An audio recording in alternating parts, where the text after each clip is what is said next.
Sir Delhi ಚುನಾವಣೆ ಫಲಿತಾಂಶ ಕೂಡ ಹಿನ್ನಡೆ ಆಗಿರ್ತಕ್ಕಂಥದ್ದು.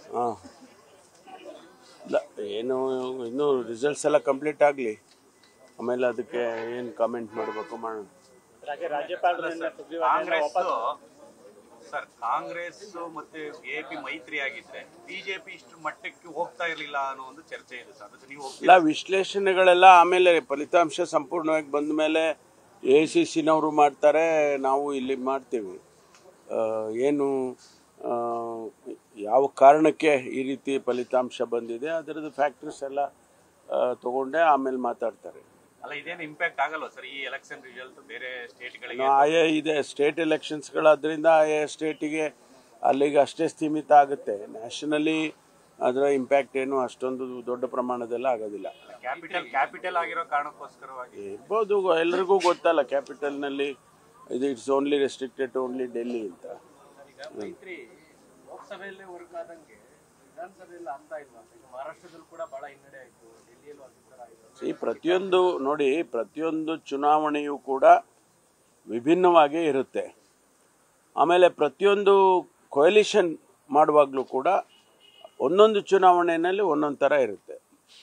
ಉದಾಹರಣೆಗೆ ಲೋಕಸಭಾ ಚುನಾವಣೆಯಲ್ಲಿ ನ್ಯಾಷನಲ್ ಇಶ್ಯೂಸ್ ಮೇಲೆ ಚುನಾವಣೆ ನಡೆಯುತ್ತೆ.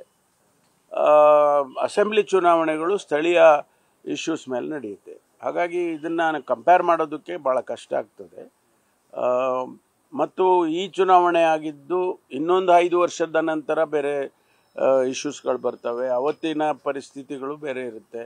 ಹಾಗಾಗಿ ಒಂದು ಚುನಾವಣೆಗೆ ನಾವು ಇನ್ನೊಂದು ಚುನಾವಣೆಗೂ ಕಂಪೇರ್ ಮಾಡೋಕ್ಕಾಗೋದಿಲ್ಲ. ಅಲ್ಲ ಸರ್, ಬಿಜೆಪಿ ಹೇಳ್ತಾರೆ ಭ್ರಷ್ಟಾಚಾರ ಆಂದೋಲನ ಮೂಲಕನೇ ಬಂದಂತ ಒಂದು ಪಕ್ಷ ಈಗ ಅದರಿಂದನೇ ಒಂದು ರೀತಿಯಲ್ಲಿ ಪತನ ಆಗ್ತಾ ಇದೆ ಅಂತ. ನೋಡೋಣ, ಸಂಪೂರ್ಣ ಫಲಿತಾಂಶ ಬರಲಿ, ಆಮೇಲೆ ವಿಶ್ಲೇಷಣೆ ಮಾಡೋಣ.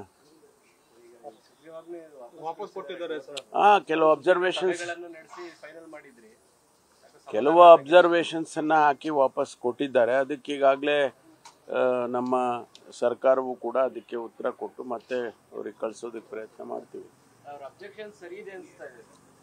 ಸರಿ ಇದ್ರೆ ನೋಡಿ, ಇದು ದಂಡ ಯಾರಿಗೆ ಹಾಕ್ತಾರೆ? ದಂಡ ಯಾರು ತಪ್ಪು ಮಾಡ್ತಾರ ಅವ್ರಿಗೆ ಹಾಕ್ತಾರೆ. ಎಲ್ಲರಿಗೂ 3 ಲಕ್ಷ ಕೊಟ್ಟವ್ರಿಗೆ ಎಲ್ಲರಿಗೂ ಹಾಕ್ತಾರ?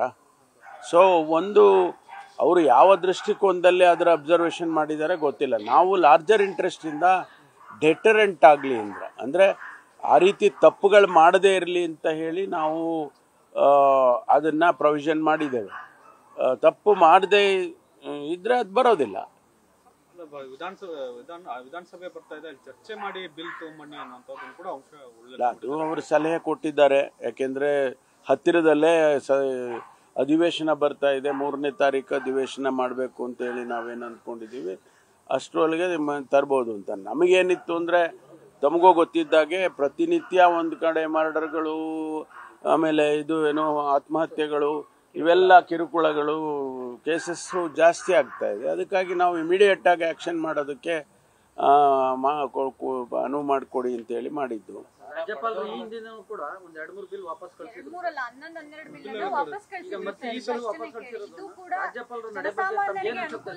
ಅಲ್ಲ, ಅವ್ರು ಕ್ಲಾರಿಫಿಕೇಶನ್ಸ್ ಕೇಳಿದ್ರು. ರಿಜೆಕ್ಟ್ ಮಾಡಿದ್ರೆ ಅದು ಮಾತು ಬೇರೆ, ಟೋಟಲಿ ರಿಜೆಕ್ಟ್ ಮಾಡಿದ್ರೆ ನಮ್ಮ ಉತ್ತರನೂ ಕೂಡ ಬೇರೆ ರೀತಿಯಲ್ಲಿ ಇರುತ್ತೆ. ಅವರು ಕ್ಲಾರಿಫಿಕೇಶನ್ಸ್ ಕೇಳಿದ್ದಾರೆ, ಕ್ಲಾರಿಫಿಕೇಶನ್ಸ್ ಕೊಡ್ತೀವಿ. ಸರ್ಕಾರದ ದೃಷ್ಟಿಕೋನ ಒಂದಿರುತ್ತೆ, ರಾಜ್ಯಪಾಲರ ದೃಷ್ಟಿಕೋನನೂ ಒಂದಿರುತ್ತೆ, ಬೇರೆ ಬೇರೆ ಇದ್ದೇ ಇರುತ್ತೆ. ಅನೇಕ ಸಂದರ್ಭದಲ್ಲಿ, ಇವತ್ತೇ ಅಲ್ಲ, ಇಡೀ ದೇಶದಲ್ಲಿ ಎಲ್ಲ ರಾಜ್ಯದಲ್ಲೂ ಇಂಥ ಘಟನೆಗಳು ನಡೆದಿದೆ, ನಮ್ಮಲ್ಲೂ ಹಿಂದೆನೂ ಕೂಡ ನಡೆದಿದೆ. ಆದರೆ ಕ್ಲಾರಿಫಿಕೇಶನ್ನೇ ಕೇಳಬಾರ್ದು ಅಂತ ನಾವು ರಾಜ್ಯಪಾಲರಿಗೆ ಹೇಳೋಕ್ಕಾಗತ್ತಾ? ಇಲ್ಲ, ಅದು ಅವರು ನಾನು ಹೇಳ್ದಂಗೆ ಅವರ ದೃಷ್ಟಿಕೋನದಲ್ಲಿ ಆ ರೀತಿ ಹೇಳಿದ್ದಾರೆ. ನಾವು ಆ ರೀತಿ ಯೋಚನೆ ಮಾಡಿಲ್ಲ. ನಮಗೆ ಕೆಲವು ಕಾನೂನುಗಳು ಇದ್ದರೂ ಕೂಡ ಅದನ್ನು ಇಂಪ್ಲಿಮೆಂಟ್ ಮಾಡೋದಕ್ಕೆ ನಮಗೆ ಆಗೋದಿಲ್ಲ ಅಂಥೇಳಿ ನಾವು ಇದರಲ್ಲಿ ಪ್ರಾವಿಷನ್ ಮಾಡ್ಕೋಬೇಕು ಅಂತ ಮಾಡಿದ್ವಿ. ಅದು ಅಷ್ಟೇ ಇದ್ದಿದ್ರೆ ನಮಗೆ ಅಗತ್ಯನೇ ಇಲ್ವಲ್ಲ. ಅಷ್ಟು ಕನಿಷ್ಠ ಜ್ಞಾನ ಸರ್ಕಾರಕ್ಕಿದೆ ಅಂತ ಅನ್ಕೊಳ್ತೀನಿ ನಾನು. ತುರ್ತು ಪರಿಸ್ಥಿತಿ ಅಂತ ಕೂಡ ಕಳಿಸಿದ್ರು ಕೂಡ ಮತ್ತೆ ಇದನ್ನ ಸ್ಪಷ್ಟನೆ ಕೇಳ್ತಾರೆ ಅಂತ ಹೇಳಿದ್ನ. ನೋಡೋಣ, ಈಗ ಅವರು ಆ ರೀತಿ ಮಾಡಿದಾಗ ನಾವು ಅದನ್ನು ಸೂಪರ್ಸೀಡ್ ಮಾಡಿ ನಾವೇ ಆರ್ಡಿನೆನ್ಸ್ ಹೊಡ್ಸೋಕ್ಕಾಗಲ್ವಲ್ಲ. ಅದಕ್ಕೆ ಪ್ರಾವಿಷನ್ ಇಲ್ಲ. ರಾಜ್ಯಪಾಲರೇ ಅಂಕಿತ ಹಾಕಬೇಕು, ಇಲ್ಲಾಂದರೆ ಸರ್ಕಾರ ನಾವೇ ಮಾಡ್ಕೊಳ್ತಿದ್ದು, ಅವ್ರ ಹತ್ರ ಕಳ್ಸೋದಕ್ಕೆ ಬೇಕಾಗಿರಲಿಲ್ಲ. ನಿಮ್ಗೂ ಆಪ್ಷನ್ ಇದೆಯಲ್ಲ ಸರ್, ಮಸೂದೆ ತರೋದು. ಅದನ್ನು ಮಾಡ್ತೀವಿ, ಮಾಡ್ತೀವಿ. ಅದು ನಾನು ಹೇಳೋದು ಈಗಿನ ಆರ್ಡಿನೆನ್ಸಿ ವಿಚಾರದಲ್ಲಿ ಮಾತಾಡೋದು ಅಷ್ಟೇ. ಬಿಲ್ ಮಾಡೋದಕ್ಕೆ ನಾವು ಅವ್ರಿಗೆ ಕೇಳೋದಿಲ್ಲ. ಅವರಿಗೆ ಬಿಲ್ಲನ್ನು ಅಸೆಂಬ್ಲಿಯಲ್ಲಿ ಇಡ್ತೀವಿ, ಅದು ಪಾಸ್ ಆದಮೇಲೆ ಕಳಿಸ್ಕೊಡ್ತೀವಿ. ನ್ಯೂಸ್ ಫಸ್ಟ್, ನಿರ್ಭೀತಿಯಿಂದ ನಿಮ್ಮ ಪರವಾಗಿ.